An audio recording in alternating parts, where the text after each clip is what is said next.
Bienvenue à tous, merci de nous rejoindre sur RTI 1 pour l'actualité. Le premier conseil des ministres de cette année 2020 s'est tenu aujourd'hui mercredi 8 janvier.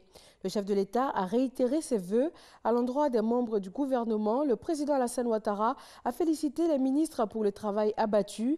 Il les a exhortés à continuer le travail et à en faire davantage pour un mieux-être des populations ivoiriennes, pour le développement et la paix en Côte d'Ivoire. Nous écoutons le chef de l'État.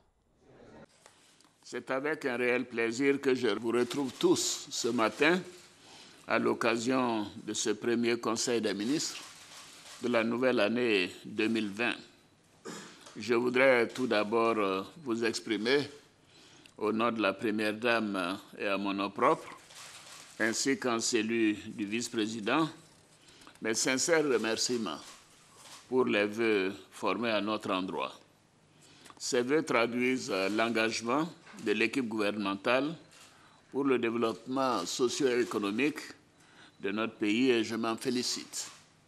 Je voudrais donc en retour vous réitérer mes vœux de bonne et heureuse année 2020 à l'endroit de chacune et de chacun de vous, ainsi que de vos familles respectives, de vos proches et de l'ensemble de vos collaborateurs.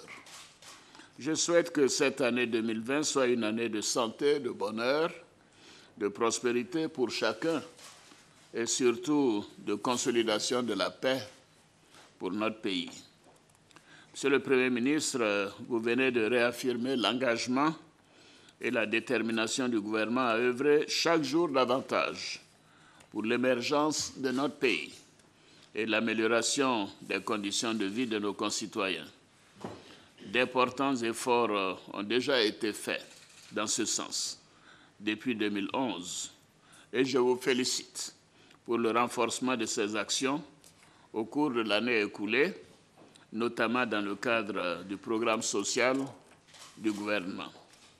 En effet, l'exécution de cet important programme que nous avons porté à 1 000 milliards de francs CFA a permis d'obtenir des résultats tangibles dans les domaines de l'éducation, de la santé et de la protection sociale, de l'électricité, de l'eau potable, des infrastructures routières, ainsi que de l'emploi et de l'autonomisation des jeunes et des femmes.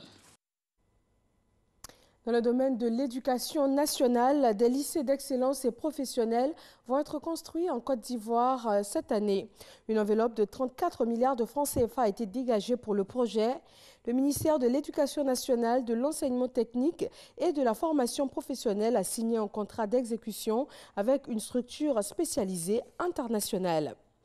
Pour la mise en œuvre de la couverture maladie universelle, les maires du district d'Abidjan sont invités à s'impliquer davantage dans l'enrôlement des populations. Le ministre de la Décentralisation et de l'Administration du territoire a reçu les représentants des conseils municipaux des 13 communes d'Abidjan.